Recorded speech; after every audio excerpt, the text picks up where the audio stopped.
एक गांव में एक गरीब किसान रहता था। उसका नाम रामचंद्र था। रामचंद्र की फसल छोटे छोटे थी, लेकिन वह बहुत मेहनती किसान था।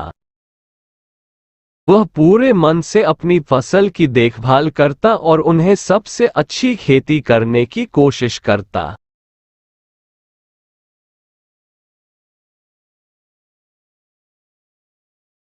एक दिन बादल ने गरज कर बारिश शुरू कर दी। रामचंद्र की खेत की मिट्टी बन गई।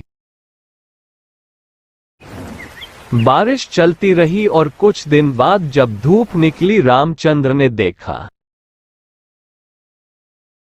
कि उसकी खेती का पूरा मेहनत का नतीजा उससे मिल गया और उससे खेत में उगे हुए अनाज बहुत ही सुंदर और मोटे थे।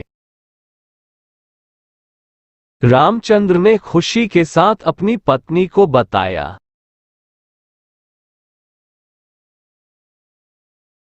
और उन्होंने भी खुशी मनाई। उन्होंने सोचा कि अब उनकी समस्या दूर हो गई। लेकिन अचानक खुशी के बदले गम और परेशानी आ गई। जब रामचंद्र ने अपनी उपज को बाजार में बेचने के लिए ले जाने की कोशिश की, तो उन्हें एक बहुत ही कम कीमत पर उपज को खरीदना पड़ा। उससे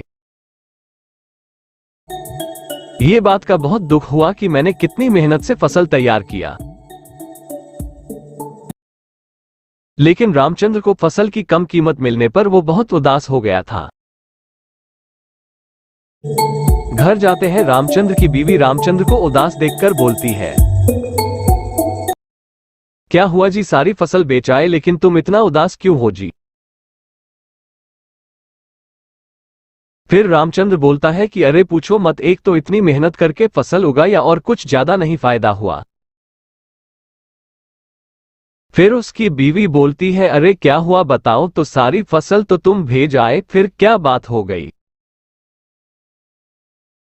रामचंद्र बोलता है, सारी फसल तो मैं बेच आया, लेकिन फसल के कम दाम लगने से बहुत कम पैसे मिले और इतने में तो एक महीने भी गुजारा नहीं होगा। रामचंद्र सब्जियां बेचकर वो घर चला गया। उसके घर में कोई अनाज नहीं था। उसकी पत्नी बोली कि अब तो घर में एक भी दाना अनाज नहीं है, खाना कैसे बनेगा? रामचंद्र ने बोला कि रुको, कुछ मैं खाने की व्यवस्था करता हूं। रामचंद्र और उसकी पत्नी घर से निकले काम की तलाश में। रामचंद्र और उसकी पत्नी बहुत ज्यादा थक गए थे, तो एक पेड़ के पास दोनों बैठे। फिर रामचंद्र अपने घर चला गया पत्नी को लेकर के। फिर रात में जब दोनों सोए तो रामचंद्र को नींद ही नहीं आ रहा था। वही बात सोच रहा था कि अब मैं करूंगा क्या। फिर सुबह होते ही रामचंद्र ने अपने बीवी से बोला, मेरा सामान पैक कर दो, मैं जा रहा हूं।